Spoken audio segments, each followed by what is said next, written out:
Oh, per, it's recording.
Okay, hello everyone. My name is Michaela Small. I use she, her, and hers pronouns. I sit in the back of the class, so you might never see me, but I know you said a little introduction, so that's how I wanted to start mine, but my presentation will be focused on motherhood incarceration and the maternal well-being in Canada corrections facilities.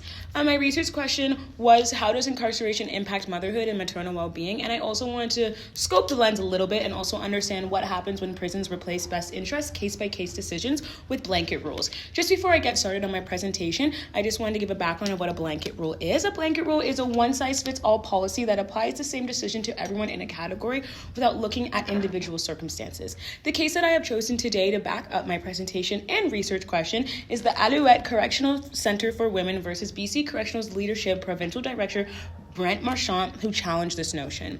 The mother-baby program that is ran at Alouette Correctional Centre for Women in British Columbia that allowed eligible mothers who gave birth during their sentence to co-reside with their newborns inside the institution.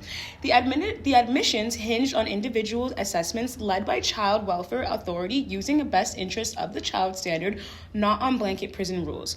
Practical supports enabled breastfeeding, daily bonding, and early attachment. Evaluations associated the program with improved maternal mental health and calmer institutional climate. Just a little bit more background on the case. Pre-cancellation, the Ministry of Child and Family Development assessed a mother's caregiving capacity and specific infant safety needs. Wardens and correctional staffs were coordinate, but did not replace child-focused decisions. Post-cancellation, decisions were effectively subordinated to prison security classifications. If a mother was rated medium, separation became automatic even when the MCFD favored co-residence. This shift focused of decision-making from child welfare expertise to actual tools. The documented harms that were seen within this cancellation included breastfeeding and attachment formation, heightened maternal depression, and parenting stress, identity injury, and additional legal administrative hurdles to regain or maintain custody post-release. Comparable programs showed no infant safety incidents, undermining the precautionary releases. The impacts of maternal separations. Arditi and Few noted that 40% of mothers among the system were clinically depressed post-incarceration due to reduced contact during custody. And this led to things such as distance, brief visits, delays, and costs. The mechanism that this caused was constraint of contact, elevated stress, and degraded maternal role functioning.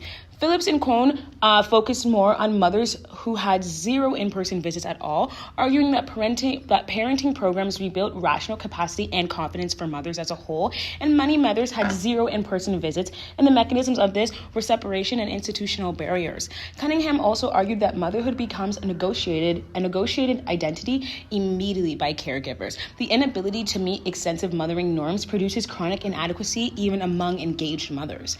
Who was the most affected by this? Women as a gendered class. Disproportionate effects on the indigenous mothers and infants due to systemic overclassification, truly bringing back ongoing family separation and trauma within the child welfare system. I would like to also add that Black and Hispanic women have also received the same type of treatment, reliving historic trauma. The infants functioned as invisible victims when institutions prioritized classification over child-centered assessments, contrary to the best interest principles. The legal challenge between 2008 and 2012 was that 5 incarcerated mothers and 2 infants challenged British Columbia, with the West Coast intervening, arguing that these violated upon the rights of Section 7 and Section 15. The courts criticized the move, finding the government's safety rationale unproven and disproportionate. Substantive equality versus intersectionality. Substantive equality rejects the same treatment for everyone, within differences in social position and the need to acquire accommodations. Intersectionality insists the compound identities cannot be disaggregated without erasing specific patterns of harm. Alouette argued that overclassification of women and disproportionate impact on minority mothers infringed upon Section 7 and 15 of the Charter. The court condemned reliance on stereotypes and abandonment of best interest analysis. It was Lisa Kerr that argued that Canadian courts increasingly contest correctional expertise when administrative claims of security are not evidence-based, framing not only outcome, but a rights-based method of review. The impacts of maternal separation are very evident. It disrupts breastfeeding and attachment.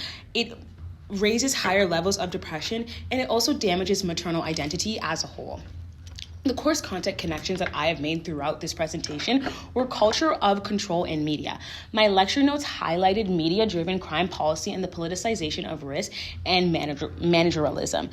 The mother-baby program cancelization aligns with this risk. Language legitimizes visible control even when child-centered evidence points the other way. Another thing I noticed was system management versus person-centered justice.